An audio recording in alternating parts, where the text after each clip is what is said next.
Thank you, Speaker Sir, for letting me speak today on the Constitution. Speaker Sir,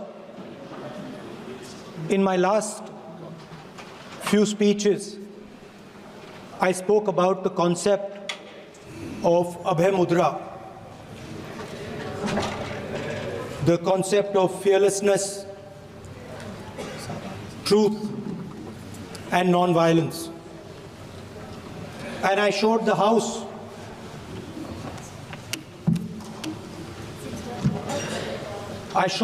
images of our different religions displaying this Abhay Mudra.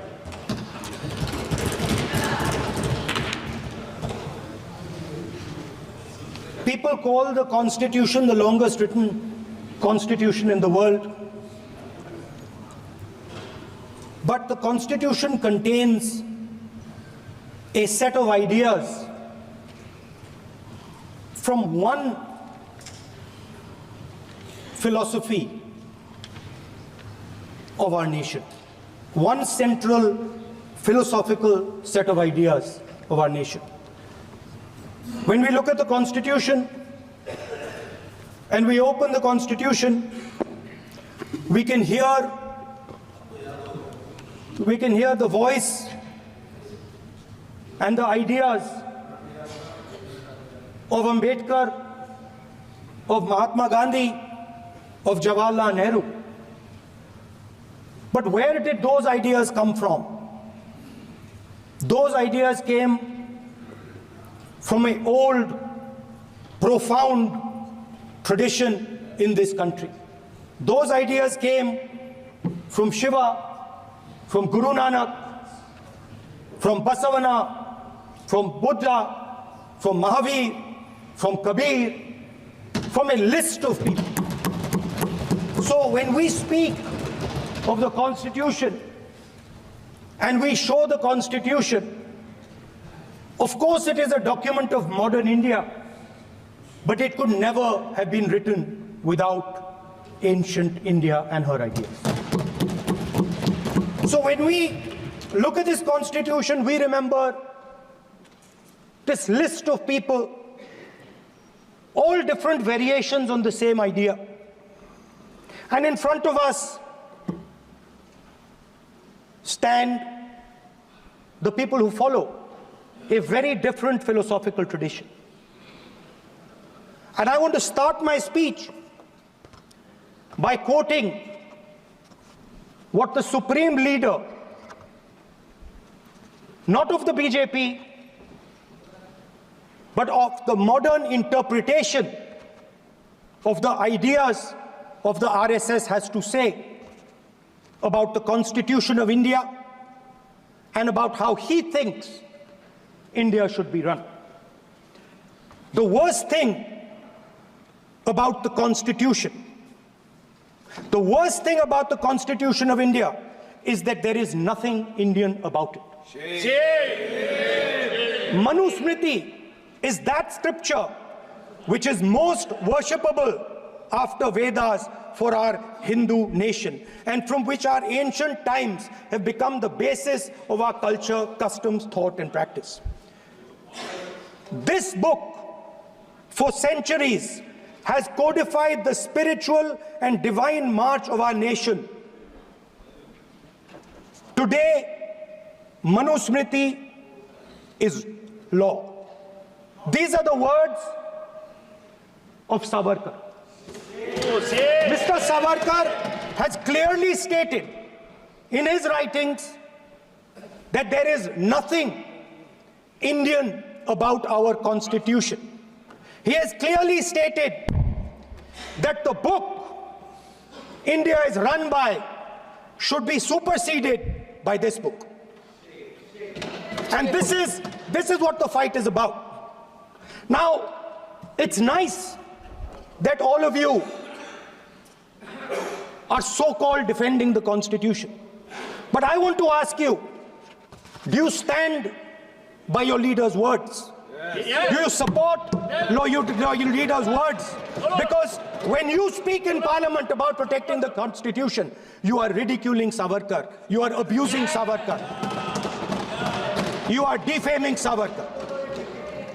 I'd like to quote also in Hindi. Bharat के संविधान के बारे में सबसे बुरी बात तो यह है कि इसमें कुछ भी भारतीय नहीं है। भारत के संविधान के बारे में सबसे बुरी बात तो यह है कि इसमें कुछ भी भारतीय नहीं है। यह आपके नेता ने कहा था, जिसकी आप पूजा करते हैं। Speaker sir, I described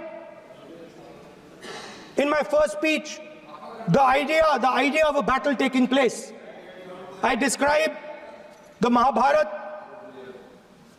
described Kurukshetra. There is a battle taking place today in India. And on this side are the defenders of the idea of the Constitution. And from each state we have one. If you ask us Tamil Nadu, we will tell you Periyar. If you ask us Karnataka, we will say Basavana. If you ask us Maharashtra, we will say Phule ji, Ambedkar ji. If you ask us Gujarat, we will say Mahatma Gandhi. आप speaker को You praise these people. You praise these people hesitatingly because you have to. But the truth is that you want India to be run the way it used to be run. जैसे हिंदुस्तान पहले चलाया जाता था, वैसे ही आप हिंदुस्तान को चलाना चाहते हो। मैं बता रहा हूं, आ रहा हूं। पेशेंस रखिए थोड़ी, इतना एक्साइटमेंट नहीं होना चाहिए। स्पीकर सर, जब मैं छोटा था दिल्ली में, स्पीकर सर, दिल्ली के चारों ओर जंगल हुआ करता था। जो आज यहां रहते हैं उनको ताजुब होगा कि एम्स के बिल्कुल बगल में जंगल शुरू होता था।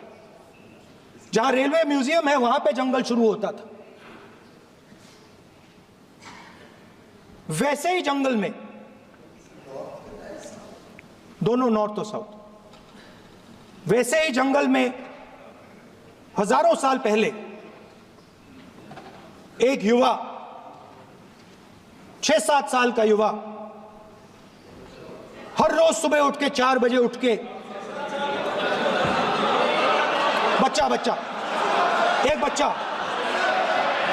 एक बच्चा, वाह बहुत बढ़िया, एक बच्चा 4 बजे उठ के तपस्या करता था। हर रोज सुबह तपस्या, हाँ, हर रोज सुबह वो धनुष उठाकर तीर कमान चलाता था और घंटे उसने तपस्या की, सालों के लिए उसने तपस्या की। पास लोगों को पता लगने लगा कि लड़का है। यही तो आप नहीं समझ सकते हो, यही तो प्रॉब्लम है। धनुष में तपस्या है, मनरेगा के काम करने में तपस्या है। तपस्या का मतलब शरीर में गर्मी पैदा करना, समझिए। हाँ, तब का ये मतलब है, तपस्या का ये मतलब है। तो ये तपस्या कर रहा था, लोगों को पता लगा और वो गुरु के पास गया। लड़के का नाम एकलव्य था और वो गुरु के पास गया और उसने कहा, गुरु द्रोणाचार्य जी, मैं सालों से धनुष चलाना सीख रहा हूं, मैंने अपनी पूरी शक्ति इसमें डाली है।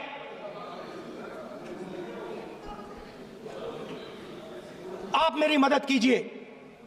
आप मेरे गुरु बनिए। द्रोणाचार्य जी ने एकलव्य को कहा कि आप ऊंची जात के नहीं हो, आप ऊंची जात के नहीं हो, आप द्विजा नहीं हो, मैं आपका गुरु नहीं बनूंगा, यहां से तुम चले जाओ। और एकलव्य चला गया। फिर से एकलव्य ने तपस्या शुरू की, फिर से तपस्या शुरू की। कुछ साल बाद द्रोणाचार्य जी और पांडव उसी जंगल से निकले। एक कुत्ता भौंक रहा था, कहानी आपने सुनी है, सुना देता हूं। कुत्ता भौंक रहा था, अचानक कुत्ते की आवाज शांत हो गई। द्रोणाचार्य जी और पांडव पास गए और उन्होंने देखा कि तीरों के जाल में कुत्ता फंसा हुआ था। मुंह में तीर था एक, हाँ, मगर कुत्ता तीरों के जाल में फंसा था, एक तीर मुंह में थी, शांत था कुत्ता, मगर कुत्ते को चोट नहीं लगी। एकलव्य ने अहिंसा के साथ कुत्ते को शांत किया था। द्रोणाचार्य जी आते हैं और एकदम पूछते हैं, तुम्हें यह किसने सिखाया? एकलव्य जवाब देता है, द्रोणाचार्य जी, यह मैं सीखा हूं, मैंने तपस्या की है, घंटों मैंने प्रैक्टिस की है।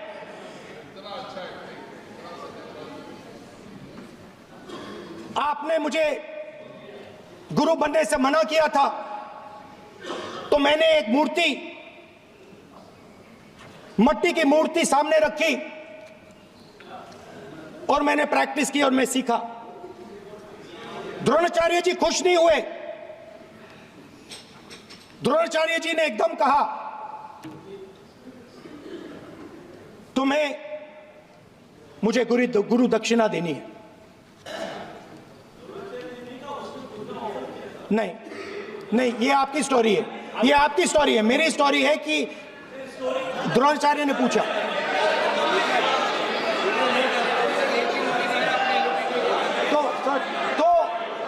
तो द्रोणाचार्य जी ने, Sir, the PM will not speak. You have to understand. If you are not giving order, Prime Minister has to speak. That you have to understand. If you are not giving protection, if you are not giving protection to LOP, then Prime Minister has to speak here. I will tell you. We will be very clear. ठीक है sir. माननीय सदस्य, आपको मैंने कई बार कहा, आप धमकी शब्दों में मत बोला करिए। एक मिनट जाती। द्रोणाचार्य जी ने, कार्य मंत्री बोले, कितने डिस्टर्बेंस कर रहे थे। द्रोणाचार्य जी ने कहा कि मुझे आप गुरु दक्षिणा दीजिए। मेरी स्पीच ले ली आपने। तो द्रोणाचार्य जी ने उनसे कहा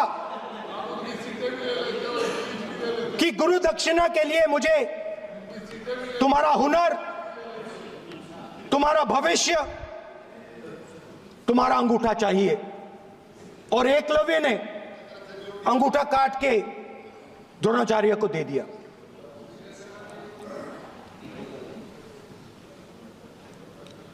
यह अभय मुद्रा है। इसमें कॉन्फिडेंस,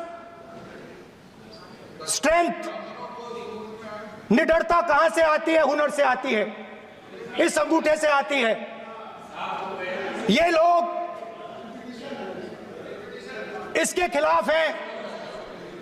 जैसे द्रोणाचार्य जी ने एकलव्य का अंगूठा काटा, वैसे ही आप पूरे देश का अंगूठा काटने में लगे हुए हो।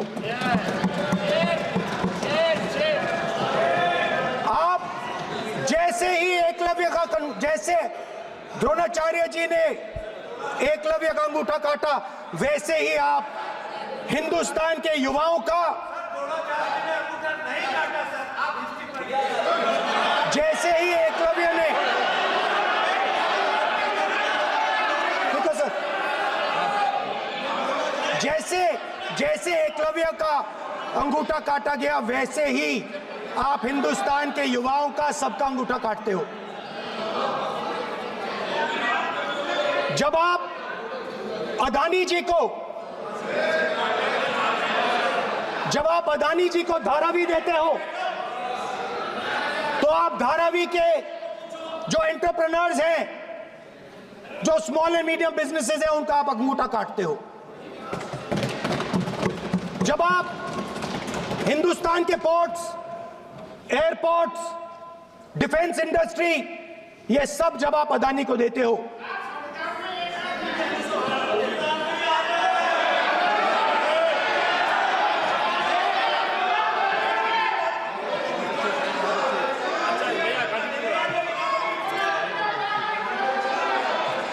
हिंदुस्तान के सारे जो फेयर प्ले बिजनेसेस हैं, जो ईमानदारी से काम करते हैं, आप उन सब का अंगूठा काटते हो जब आप अदानी की मदद करते हो। कॉन्स्टिट्यूशन में लैटरल एंट्री कर आप हिंदुस्तान के युवाओं का, पिछड़ों का, गरीबों का अंगूठा काटते हो।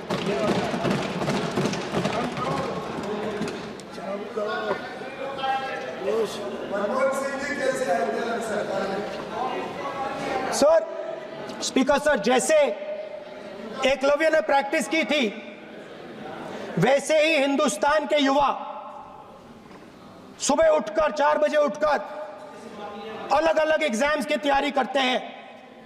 आपने देखा होगा, पहले हजारों युवा सुबह उठकर रनिंग करते थे, वेट ट्रेनिंग करते थे आर्मी में जाने के लिए। जब आपने अग्निवीर लागू किया, तो आपने उन युवाओं की उंगली काटी।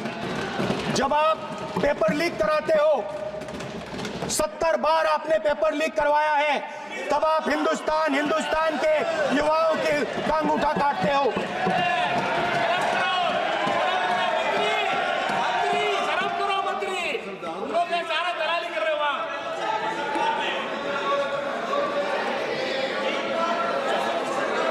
आज बाहर, दिल्ली के बाहर आपने किसानों पर टीयर गैस चलाया है, आपने किसानों पर लाठीचार्ज किया है।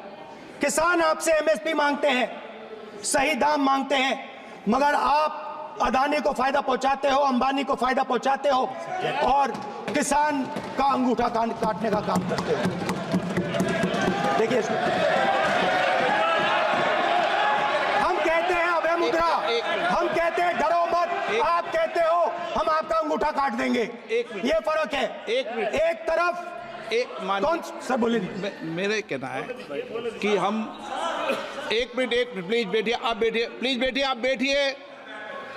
आज हम भारत के संविधान की 75 वर्ष की गौरवशाली यात्रा कर रहे हैं, और कल भाई ये चर्चा हुई थी कि हम संविधान की चर्चा करते समय उसकी उच्च कोटि की ये अपेक्षा है। आप स्पीकर सर, आप राष्ट्रपति नहीं है। कॉन्स्टिट्यूशन में कहीं नहीं लिखा है कि मोनोपोली होनी चाहिए। कॉन्स्टिट्यूशन में कहीं नहीं लिखा है कि पेपर लीक होना चाहिए। कॉन्स्टिट्यूशन में कहीं नहीं लिखा है कि अग्निवीर होना चाहिए। कॉन्स्टिट्यूशन में ये सब नहीं लिखा है, इसलिए मैं यहाँ रेस कर रहा हूँ। कॉन्स्टिट्यूशन में नहीं लिखा है कि हिंदुस्तान के युवाओं का अंगूठा काटना चाहिए, उनका जो हुनर है उनसे छीना जाना चाहिए।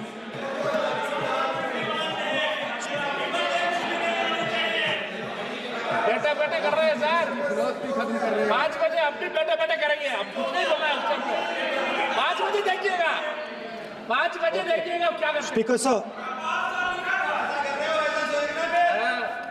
मिलेगा। मैं कुछ दिन पहले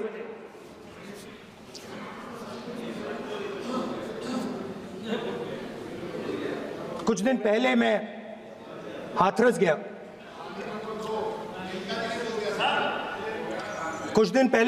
गया। हाथरस में 4 साल पहले एक लड़की का बलात्कार होता है। गैंग रेप होता है। 3-4 लोग गैंग रेप करते हैं मैं 2-3 दिन पहले उस लड़की के परिवार के घर में गया।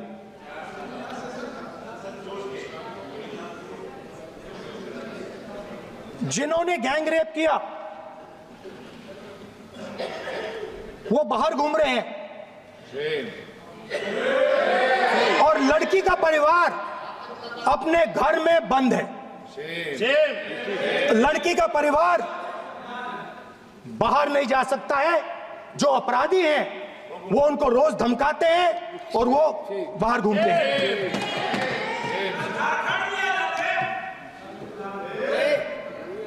परिवार ने मुझे बताया कि बेटी का जो अंतिम संस्कार था वो भी नहीं करने दिया और चीफ मिनिस्टर ने इसके बारे में खुलकर मीडिया में झूठ बोला है।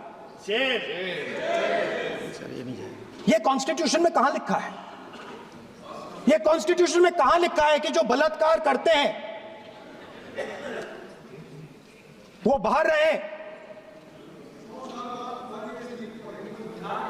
और जिसका रेप हुआ है, जिसके परिवार, उस परिवार को बंद कर दिया जाए? कहां लिखा है कॉन्स्टिट्यूशन में? ये आपकी किताब में लिखा हुआ है, मनुस्मृति में लिखा है, मगर कॉन्स्टिट्यूशन में नहीं लिखा। और अगर आप कहते हो कि यूपी में आपका राज है और वहां पे कॉन्स्टिट्यूशन नहीं लागू होता है, वहां पे मनुस्मृति लागू हो रही है।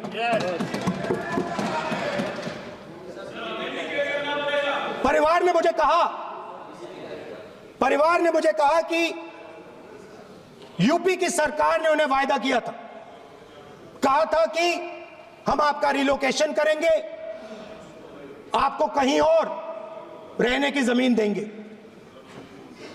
आज तक 4 साल हो गए हैं, आज तक उनका रिलोकेशन नहीं किया गया है।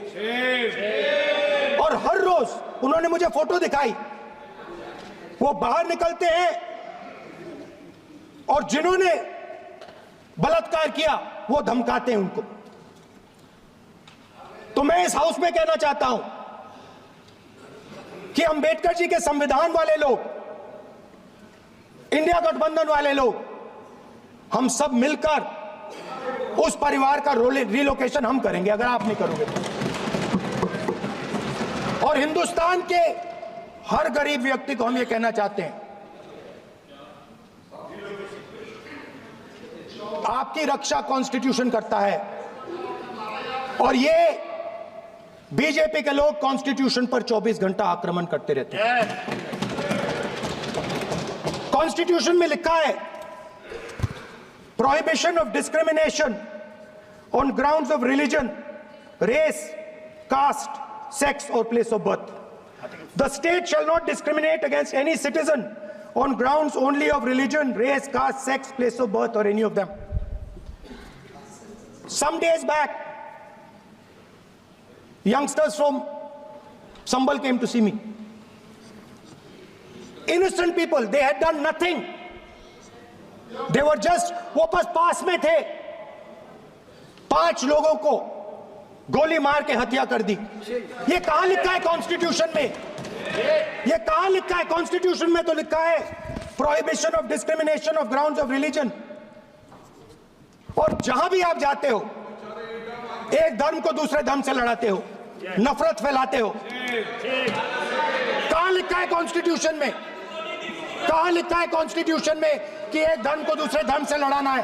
कहां लिखा है कॉन्स्टिट्यूशन में कि दलित परिवार को बंद करके अंदर रखना है और उनके अपराधियों को बाहर घूमने देना है? कौन से कॉन्स्टिट्यूशन में लिखा है? मुझे दिखाइए।